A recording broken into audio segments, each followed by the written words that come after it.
The nation's most watched criminal trial has been out of session for 2 weeks now, and yet it is still commanding the attention of fans of the central figure in the trial, Jeffrey Williams, also known as Young Thug. And this is our latest podcast updating the trial of Young Thug happening here in Atlanta.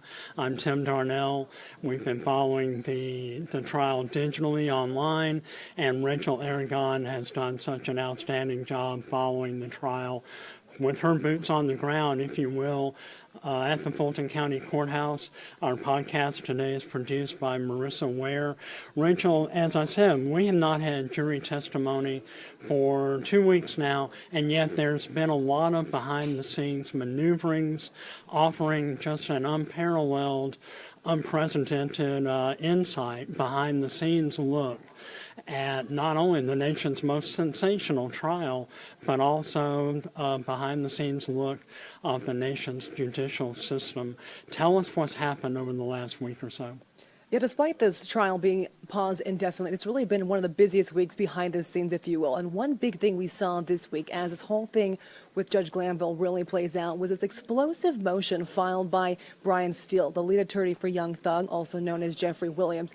This was about 200 pages or so. And just to remind folks again, the trial is on pause right now until a separate judge, we know that judge as of now is Judge Rachel Krause, decides whether or not Judge Glanville should stay on this case for a trial, Tim, as you know, that has been going on for 7 months. But again, that explosive motion filed by Young Thug's lead attorney touches on many things. But one thing I want to stress that he mentioned in that motion was he wants that Rachel Krause to be removed from deciding. The reason being, though, like other defense attorneys, they don't want a Fulton County Superior Court judge deciding whether a fellow Fulton County Superior Court judge will or will not stay on this case.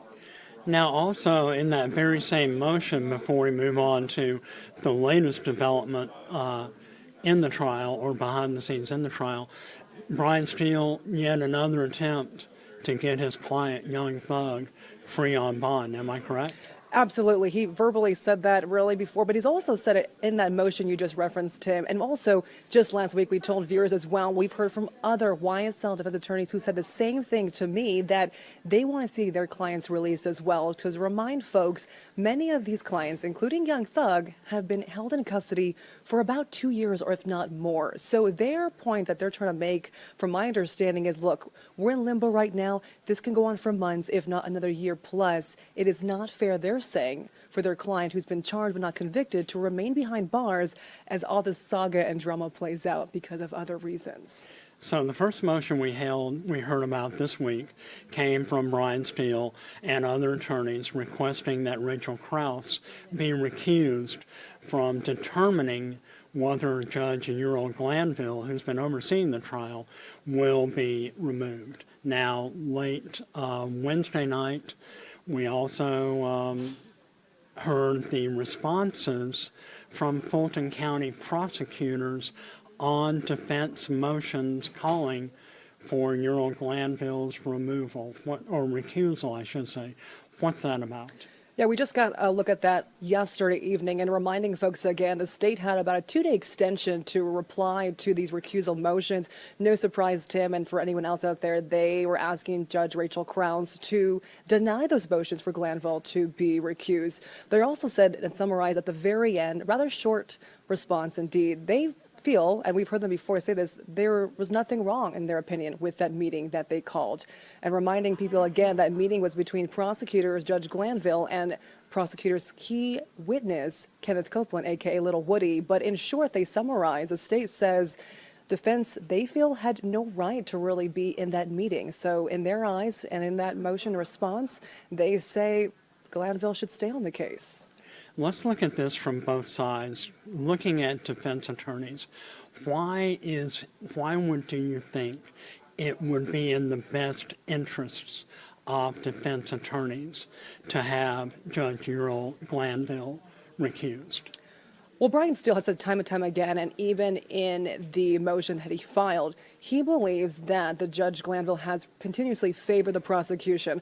I think in his eyes, and maybe even others too, the biggest thing that comes to mind, we saw this play out loud and clear, was him being held in contempt. Now, I can't weigh in whether or not he's favoring the prosecution at that time, but that was something the eyes of the public and, of course, people in the courtroom will not forget, right? And I think he points to that example, but I think he even goes further too, throughout the trial, pointing out that he's favoring the prosecution. And of course, the obvious other example, I believe, in his eyes, is a so-called ex parte or secret meeting that was held, not only without them present, but they also say without them being notified. And that was their whole point too, is that not only was this meeting held and they were left out, they were left in the dark. So I think he points to those examples. I think other attorneys as well would say these are examples why they think that the judge might be favoring the prosecution.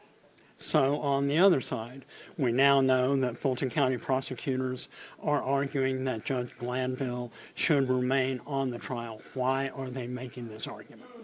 You know, it's already been this long, and they know, and I think everyone knows, if he is, in fact, kicked off or removed, we are in unknown territory. And one of those options may or may not be a mistrial, or it could just restart the clock again.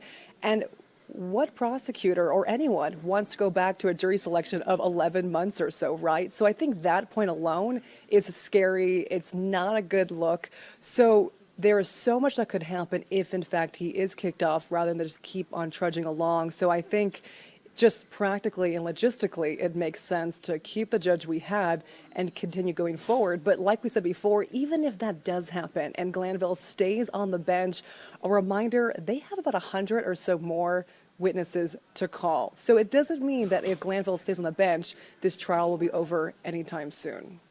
Do we have any kind of a timeline?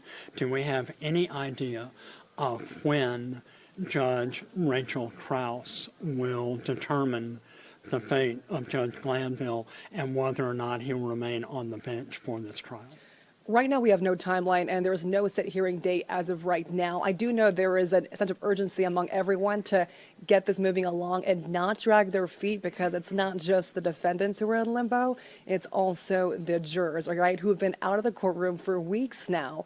And they were told, I believe, you know, this trial may go maybe 4, 6, 7, 8 months, but now we are well past that if you count jury selection and how far this trial could go. So in short, Tim, no, there is no exact timeline, but I think everyone is going to probably try their best to move this along.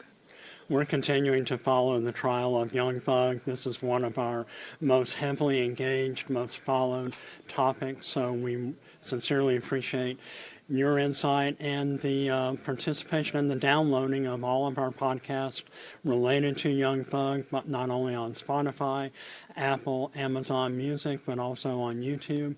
Wrapping up this edition of our coverage of the latest in Atlanta's trial of the 21st century, the trial of global music and entertainment superstar Young Thug, happening right here in Atlanta.